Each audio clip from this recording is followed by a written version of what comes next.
Sup gamers, J Gaming, and welcome back to A Hat in Time. At the end of March, Gears for Breakfast released the DLC Seal the Deal and Yakuza Metro for A Hat in Time. And I've been playing the hell out of it since. I wanted to live stream it, but unfortunately they've probably made a mistake and slipped up.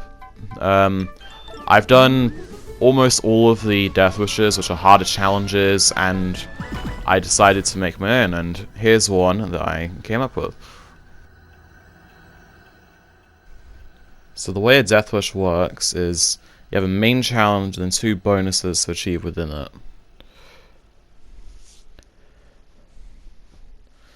And for this one, I, contrary to popular belief, really like ship shape and cruising for a reason. So I decided to do that. So I have to complete it without jumping, not fail a single task, and do it with one hit hero. I'm going for a full clear on this that I just made up. And I'm not good at names, so I just came up with an icy workplace, and it works, I guess. Because the ice hat, sure. And I failed a few runs at some point, but this is just me getting to the area, because if you die and restart during the actual mission, you just respawn right where the captain is. So I thought I'd showcase the struggles I had getting into the main area. This was the main issue. I have to walk on the very edge of this hanging, like, little lifeboat. And then get a maximum height ice hat boost to get on top of this wall and run up. After that, it's very plain sailing to get into the room.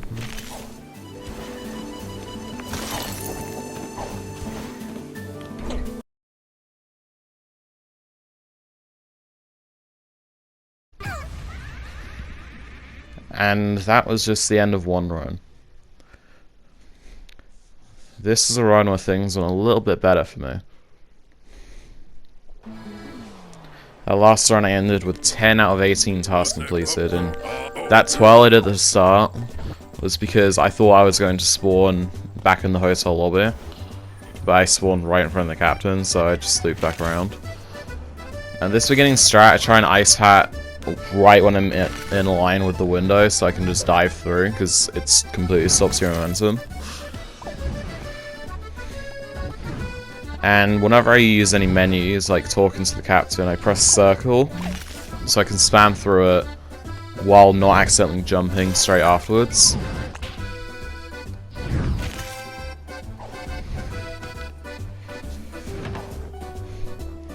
So if you don't know how this mission works, you have to complete 18 tasks around the ship without the meter around the captain's face completely filling. Because then he gets so mad that he just decides you're not doing a good enough job and stops you early. The jobs spawn literally anywhere on the ship, but the first few are always in this area. Going from the captain's area down to the main kitchen, and then working around there.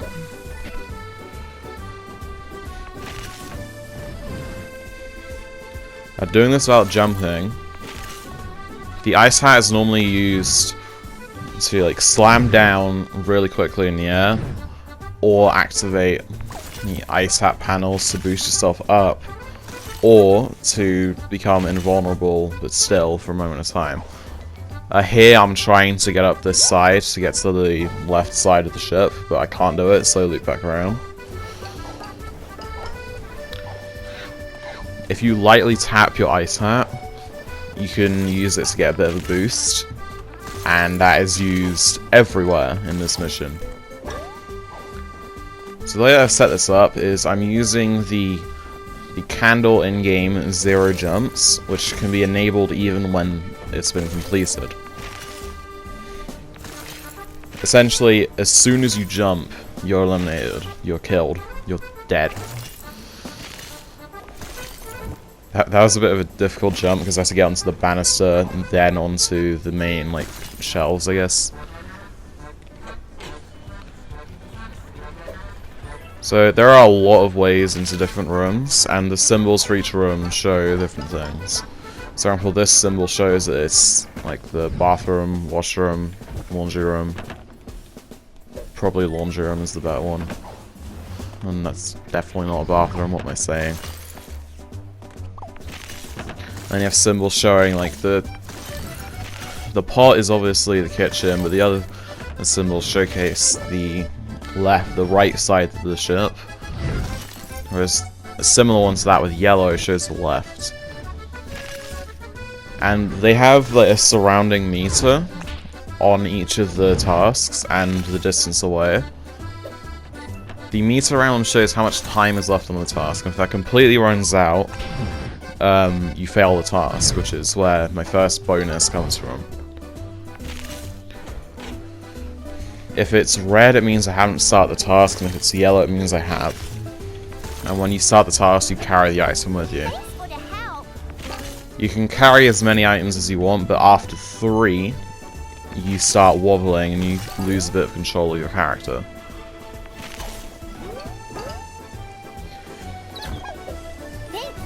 And this is the point where I was at the exact same as the previous run, and I was feeling confident because there are a couple of easy tasks to start. There wasn't a lot of me having to go back and forth a lot. Like sometimes in the actual Deathwish in-game, Cruising for a Bruisin', you can have tasks that be like in like the generator room at the bottom of the ship and in like the main deck at the top and on both sides of the ship, and it can get really chaotic quickly. But with this, there's only 18 tasks and they don't really spawn that quick, so you can get them all done quickly.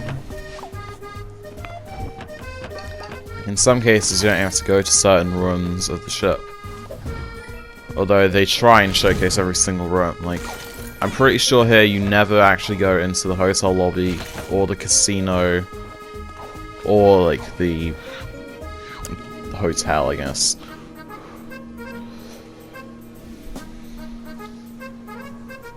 Here I'm just heading up to complete the 15th task, which is putting a baby into the area, which for some reason is a barbed wire cage.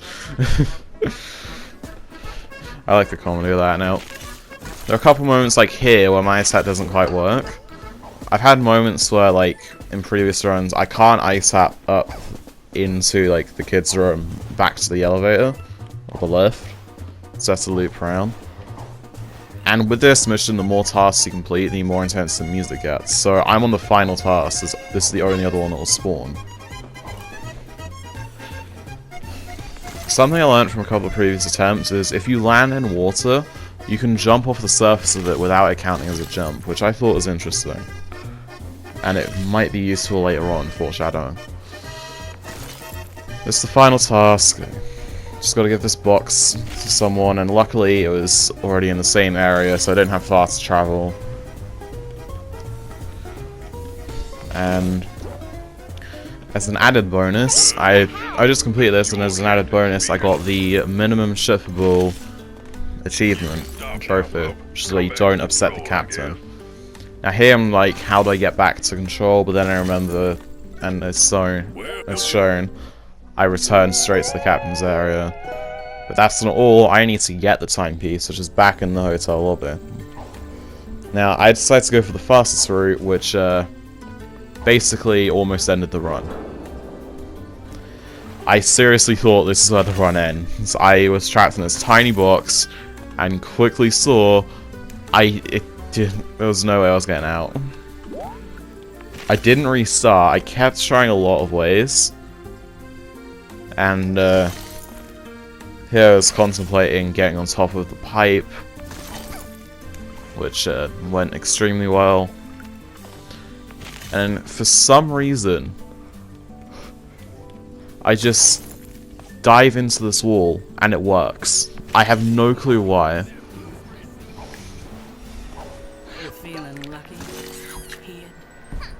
But with that being said, we've completed an icy workplace and got every single bonus. This was fairly challenging. This is not as easy as I thought it was going to be, considering I play this a lot and I managed to full clear Cruising for a Bruisin' in about 5 attempts. This took me around 7 to 8, so it's honestly not that bad.